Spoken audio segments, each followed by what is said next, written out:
నా హైడ్రేషన్ కోసం I just trust one thing, ఫుల్గా వాటర్ ఉండే కంట్రీ డిలైట్ వల్ల పొలాచి కోకోనట్స్. సో ఇప్పుడే కంట్రీ డిలైట్ యాప్ డౌన్లోడ్ చేసుకొని ఆర్డర్ చేయండి. అండ్ ఇంకొకటి, ఇజ్రాయెల్ భూభాగంలోకి వచ్చి హమాస్ అక్టోబర్ 7th, 2023 జరిపిన దాడితో ఈ పహల్గామ్ దాడిని చాలామంది కంపేర్ చేస్తూ ఉన్నారు సార్.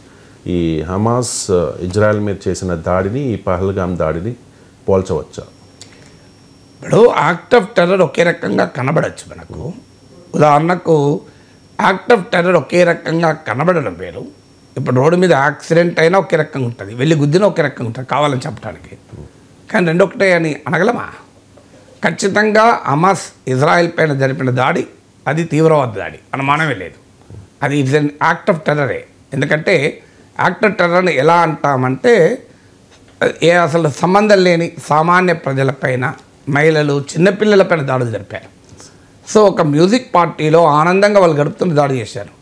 ఇక్కడ తీవ్రవాదులు కూడా ఆనందంగా ఫ్యామిలీస్తోని ఎంజాయ్ చేస్తుంటే ఆల్రెడీ దాడి జరిపారు. అందువల్ల హమాస్ వాడిన ఆయుధాలకు కావచ్చు, ఇక్కడ ఈ లష్కర్ ఈ తోయిబా సంస్థ రెసిస్టెన్స్ ఫ్రంట్ వాడిన ఆయుధాలకు అది ఒకటే కావచ్చు. యాక్ట్ ఆఫ్ టెర్రర్ అంటే దాని సంఘటన స్వరూపం ఒకటే ఉండొచ్చు, కానీ ఎసెన్స్ ఒకటేనా అనేది కూడా చూడాలి. పొలిటికల్ కాంటెక్స్ట్ ఒకటేనా? అదే నిజమైతే మరి ఇజ్రాయెల్ వెళ్ళి ఇలా పాలస్తీనా గాజాలో ఉన్న సామాన్య పాలస్తీనా ప్రజలు 50,000 మందిని చంపేసింది కదా. మనం చంపాము మా పాకిస్తాన్కి వెళ్ళి 50,000 మందిని.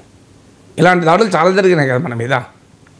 మనం వెళ్ళి బాలాకోట్లో తీవ్రవాదులను అటాక్ చేశాం తప్ప పాకిస్తాన్ ప్రజల్ని చంపలేదే. మరి ఇప్పుడు సేమ్ పోలిక అంటే ఆ మీనింగ్ కూడా వస్తుంది కదా. ఇప్పుడు ఇజ్రాయెల్ 50,000 మందిని చంపడాన్ని మనం సమర్థించిన వాళ్ళం అవుతాం. ఇలా 50% గాజా మా ఆక్రమణలో ఉందని ఇజ్రాయెల్ ప్రకటించింది. మన పాకిస్తాన్ ఆక్రమించుకున్నామా? మీరు చెప్పండి. సేమ్ పోలిక అంటే మరి ఇప్పుడు దీన్ని బట్టి ఏం చెప్తున్నాం మనం?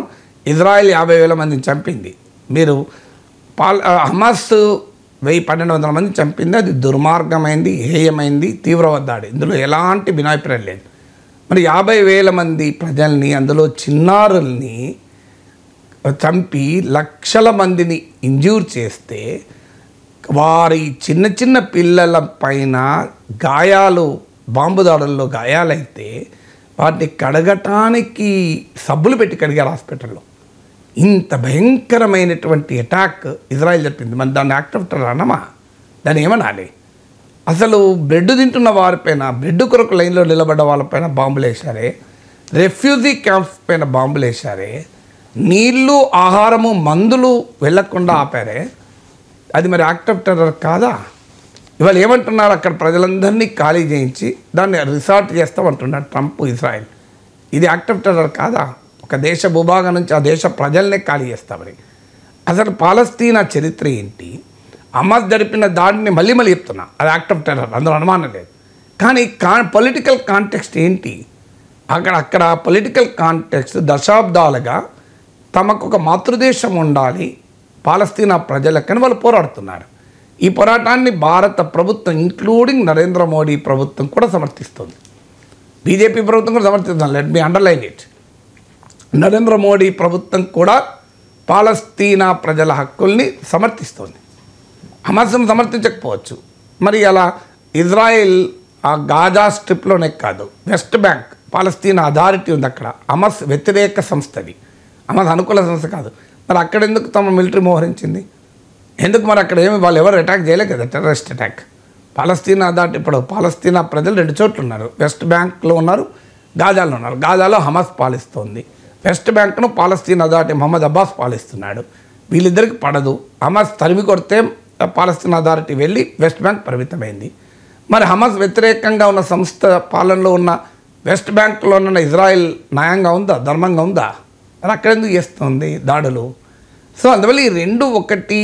యాక్ట్ ఆఫ్ టెర్రర్ ఒక దాడి జరిగిన తీరును బట్టి, దాడిలో వాడిన ఆయుధాలను బట్టి, దాడికి అమాయకులు బాధితులైన స్వభావాన్ని బట్టి మనకు ఒకటిగా అనిపించవచ్చు.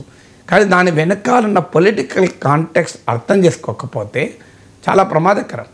దాని పొలిటికల్ కాంటెక్స్ట్ అర్థం చేసుకోకపోతే ఇజ్రాయెల్ జరుపుతున్న మారణ హోమం మరి యాక్ట్ ఆఫ్ టెర్రర్ కాదా? మరి భారత ప్రభుత్వం, నరేంద్ర మోడీ ప్రభుత్వం కూడా ఎందుకు పాలస్తీనా ప్రజలకు మాతృదేశం ఉండాలని చెప్తోంది? అమెరికా అధికారిక లైన్ ఏంటి? పాలస్తీనా ప్రజలకు మాతృదేశం ఉండాలని చెప్తున్నాం కదా. మరి కాశ్మీర్ ప్రజలకు మాతృదేశం ఉండాలని అమెరికా చెప్తోందా? భారతదేశం ఒప్పుకుంటుందా? ఇది అసీం మునీర్ వాదనను సమర్థించదా? మీరు ఇప్పుడు హమాస్కు కాశ్మీర్ దాడికి పోలిక పెడితే మీనింగ్ ఏంటి? మీనింగ్ కాశ్మీర్ స్వతంత్ర దేశం కావాలన్న డిమాండ్ను సమర్థించిన వాళ్ళం అవుతాం కదా. ఇంతకన్నా అన్యాయం ఉన్నదా? ఒకసారి ఆలోచించండి. కాశ్మీర్ స్వతంత్ర దేశం కావాలని మనం అంటామా? ఇది భారతదేశంలో అంతర్భాగం, భారతదేశ భూభాగం కదా.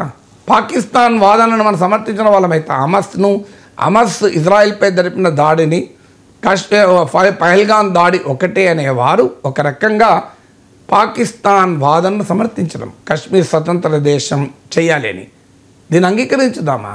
ఇలా 2 స్టేట్ సొల్యూషన్ అమెరికా చెప్తోంది, ఇండియా చెప్తోంది, అండర్ నరేంద్ర మోడీ లీడర్షిప్. మళ్ళీ చెప్పేది యునైటెడ్ నేషన్ చెప్తోంది అంటే 2 దేశాలు ఏర్పడాలి. ఒకటి పాలస్తీనీలకు పాలస్తీనా దేశం, అరబులకు పాలస్తీనా దేశం, యూదులకు ఇజ్రాయెల్ దేశం ఏర్పడాలి అని యునైటెడ్ నేషన్ చెప్తోంది, ఇండియా చెప్తోంది అండర్ మోడీ గవర్నమెంట్, అమెరికా చెప్తోంది.